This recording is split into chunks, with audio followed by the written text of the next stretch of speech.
Several Trump administration appointees are reportedly being targeted with everything from bomb threats to swatting. A Trump spokesperson says in a statement that appointees were targeted with violent threats to their lives and those who live with them. It comes as we learn more about Trump's plan for mass deportations and as Canada and Mexico react to Trump's tariff threats. ABC's Alex Perchet joins me with the latest. Alex, what are you hearing about these threats to Trump's team?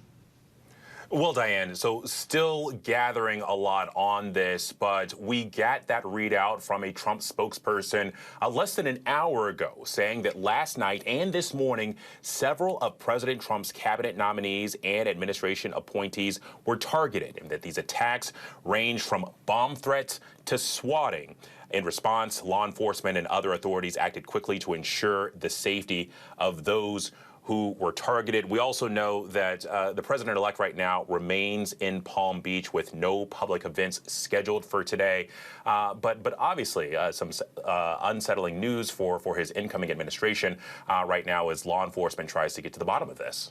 Alex, in the meantime, Trump announced Dr. Jay Bhattacharya from Stanford University to lead the National Institutes of Health. What can you tell us about him? He's been critical of that agency before. So what changes is he expected to make? Well, you look at who he's aligned with, and Dr. Bhattacharya is someone who is kind of in the same camp as RFK Jr. here. I mean, he's posted like similar anti-vaccine messages. We also know that he was very critical of Dr. Fauci and the COVID policies during that pandemic. Specifically, there was some skepticism about the pandemic lockdowns, and so you can kind of glean from that the direction that he might take the NIH. And Alex, Trump may end up Republicans may end up controlling the House by the slimmest majority in congressional history. And there are still resignations looming for Representatives Elise Stefanik and Michael Waltz, who were picked for Trump's cabinet. So what are you watching for there?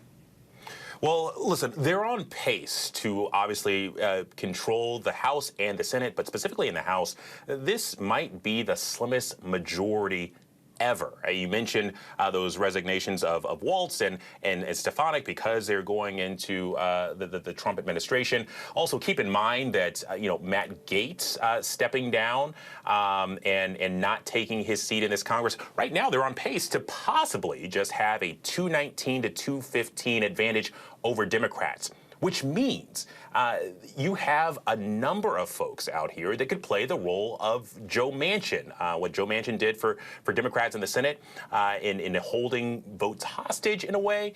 And so, the margin of error for Speaker Mike Johnson here to have his caucus all in order is going to be incredibly slim here, especially whenever it comes to some of these large spending bills.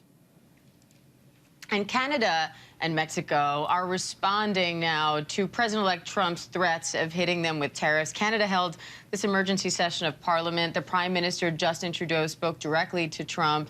And Mexico is promising potential retaliatory tariffs if the U.S. goes through with this. So where does this all stand right now?